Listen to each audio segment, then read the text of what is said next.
आज मी दहीवड्याची रेसिपी घेऊन आलेली आहे. पण हे दहीवडे आपल्या नेहमीसारखे दहीवडे नाही आहेत, तर हे मिश्र डाळींचे वडे आहेत. तसंच इथे डाळी न भिजवता न वाटता हे वडे केलेले आहेत. मी हे वडे तळून केलेले नाही आहेत, तळलेले नाही आहेत, ते एका वेगळ्या पद्धतीने केलेले आहेत. त्यामुळे हे अतिशय हेल्दी असे वडे आहेत आणि ह्याच्यामध्ये डाळी असल्यामुळे भरपूर प्रोटीन आहे. हे वडे एवढे चविष्ट लागतात की तुम्ही दहीवडेसुद्धा करू शकता किंवा नुसते मेदूवड्यांसारखे करून सांबार चटणीबरोबर सुद्धा खाऊ शकता.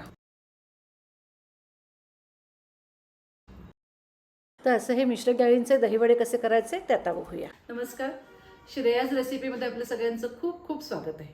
तुम्हाला माझे व्हिडिओ आवडत असतील तर माझ्या व्हिडिओला लाईक करा, जास्तीत जास्त शेअर करा, तसेच माझ्या चॅनलला सबस्क्राईब करा, बेल आयकॉन प्रेस करायला विसरू नका. त्याच्याकरता 1 वाटी मी उडदाची डाळ घेतलेली आहे. त्याच्यात पाव वाटी मुगाची डाळ घालते आहे, तुरीची डाळ 2 चमचे घालते आहे, 2 चमचे मसूर डाळ घालते आहे आणि 1 चमचा हरभरा डाळ घालते. आता नेहमीसारखे दहीवडे करताना जसे आपण डाळी भिजवतो आणि नंतर वाटतो तसं आपल्याला इथे काही करायचं नाही आहे. तर एका वेगळ्या पद्धतीने तुम्हाला इथे दहीवडे कसे करायचे हे दाखवते. तर मी ह्या सगळ्या डाळी एका कॉटनच्या ओल्या रुमालाला पुसून घेते. हे बघा, ओला रुमाल करून घेतलेला आहे. आता हे ओल्या रुमालावर डाळी ओतून डाळी स्वच्छ पुसून घेते.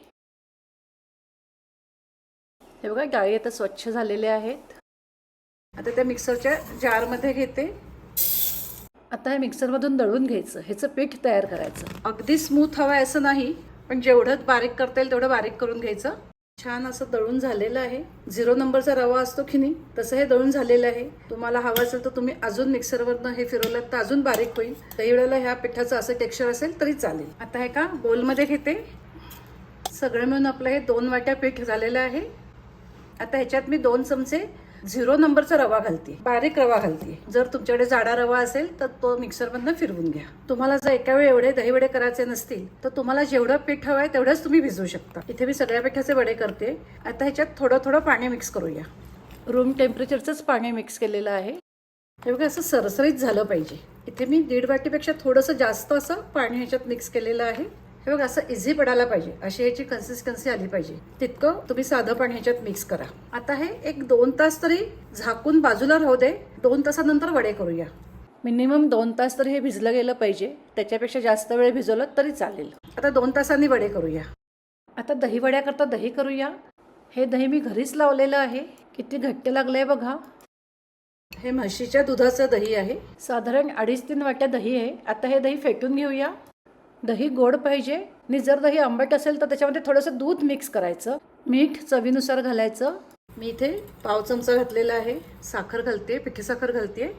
मी 3 चमचे घातली. आता दहीवड्याचं दही गोड पाहिजे आणि घट्ट पाहिजे. आलं मिरची जिरं वाटून घेतलेलं आहे. त्यातलं पाव चमचा वाटण मी ह्याच्यात घालते. त्याच्यामुळे दह्याला खूप छान चव येते. दहीवड्याचं दही कायम गार पाहिजे, अशी दह्याची कन्सिस्टन्सी पाहिजे. ताकासारखं पातळ नाही पाहिजे. असं हे आपलं दही तयार झालेलं आहे. आता आपल्याला वडे करायचे. वडे होईपर्यंत हे दही फ्रीजमध्ये राहू दे, ते छान गार होईल. हे बघा, हे भिजून 2 तास होऊन गेलेले आहेत. जेवढं जास्त वेळ भिजवाल तेवढं चांगलंच. ह्याच्यात जो रवा घातला होता तो छान आता फुगलेला आहे. ह्याची कन्सिस्टन्सी बघा, थोडं घट्ट आहे. आता त्याच्यात आपल्याला अगदी थोडंसं पाणी मिक्स करायचं आहे. त्याच्या आधी ह्याच्यामध्ये बाकीच्या गोष्टी घालूया. चवीचं मीठ घालायचं. आलं मिरची जिऱ्याचं वाटण घालते थोडंसं. जरा वड्याला चव यायला घालायचं, जास्त नाही घालायचं. आणि 2 चमचे ओलं खोबरं घालते. तुमच्याकडे असलं तर घाला, नाही घातलं तरी चालेल. तर इथे जे वडे करतोय ते आपण तळत नाही आहोत, त्यामुळे ओलं खोबरं घातलं की त्यातलं जे तेल असतं ते ह्या वड्यात उतरतं आणि हे वडे क्रंची होतात. आता आपल्याला हे चांगलं 5 मिनिटं फेटून घ्यायचं आहे. तुम्ही हाताने घेतलं तरी चालेल. हे बघा, अगदी 1 चमचाच पाणी मिक्स करते, 1 ते 2 चमचे. आधी 1च चमचा केलाय, लागलं तर घालील. मी आता हे हातानेच घेते फेटून. हाताच्या उष्णतेमुळे ते लवकर हलकं होतं. 5-6 मिनिटं तरी फेटून घ्यायचं. थोडं जिरं घातलंय. हे बघा, हे छान 5 मिनिटं मी हाताने फेटून घेतलेलं आहे. असं छान हलकं झालंय. आता तुम्हाला हवं असेल तर तुम्ही आता इथे पाव चमचा सोडा किंवा 1 चमचा इनो घालू शकता. मी काहीच घालत नाहीये. असे सुद्धा वडे हलके होतात. आता वडे करूया.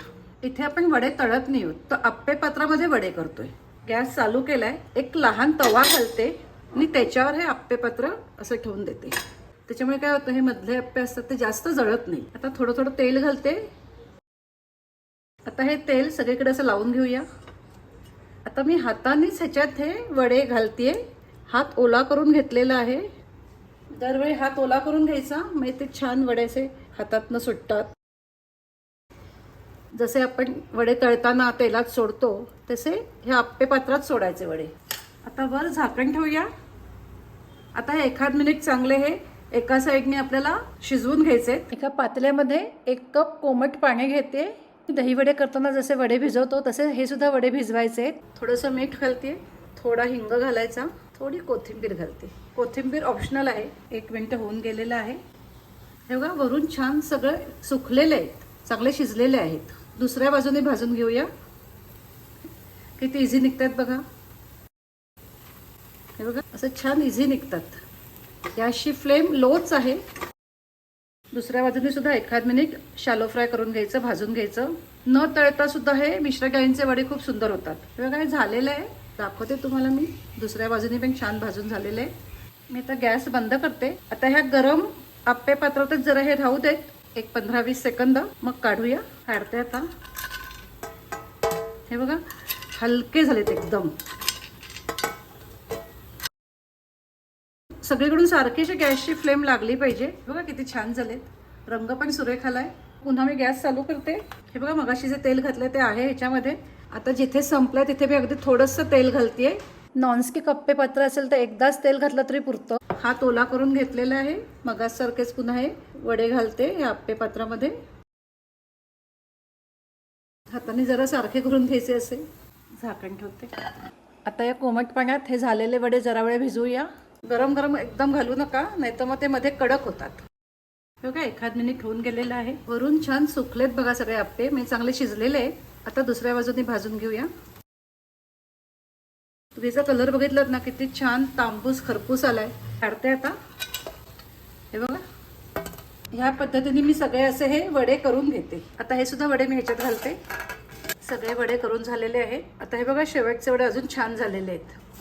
आता ह्याच्यात हे 15-20 मिनिटं छान भिजले जाऊ देत. जास्तीत जास्त अर्धा तास भिजवले तरी चालतील.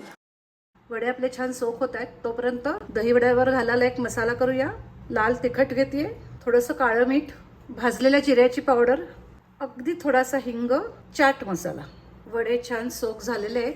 जवळजवळ अर्धा तास झालेला आहे. हे मिश्र डाळींचे वडे आहेत आणि डाळ न भिजवता केलेले वडे आहेत. तरी सुद्धा हे वडे मऊ झालेले आहेत.